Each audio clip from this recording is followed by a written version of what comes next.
Më 13 qershor, Kosova do të nënshkruajë një marrëveshje historike me SHBA-t në aspektin e mbrojtjes, për shkak se është marrëveshja e parë kornizë e mbrojtjes që nënshkruhet nga Ministria e Mbrojtjes dhe Departamenti i Mbrojtjes së SHBA-s. Kështu ka deklaruar ministri në detyrë i mbrojtjes Eyüp Maqedonci ditën e sotme. Ai ka folur fillimisht për zhvillimet rreth ushtrimit ndërkombëtar Defender Europe, duke i quajtur vendimin për anulimin e ditës së vizitorëve të shjuar në vitin 2023 një vendim të nxituar, por që ishte jashtë kontrollit të institucioneve të Kosovës. Vendimi mendoj se ka qenë i nxituar për anulimin e ditës së vizitorëve të shjuar. Megjithatë, jam empatik në raport me vendimarrjen që e bën një institucion që nuk është i Kosovës, ka deklaruar Maqedonci. Ai ka theksuar se përkundër sfidave të kaluara, ushtrimi Defender Europe 2025 është një nga arritjet më të mëdha të Kosovës në bashkëpunimin me Shtetet e Bashkuara të Amerikës dhe partnerët e NATO-s.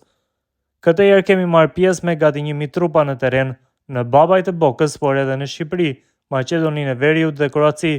Kosova ishte një nga 18 vendet nikoqire me afërsisht 1000 trupa pjesëmarrës, ka deklaruar ai. Maqedonci më tej tha se besimi i SHBA-s ndaj institucioneve të Kosovës ka qenë tepër i lartë, sidomos ndaj profesionalizmit të ushtrisë së Kosovës, e cila për herë të parë ka udhëhequr komandën taktike të divizionit që ka drejtuar aktivitetet në të gjithë Europën Juglindore.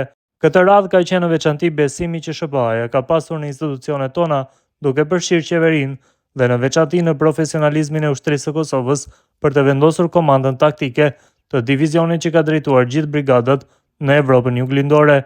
Pra nga Kosova janë drejtuar të gjitha aktivitetet në Europën Juglindore.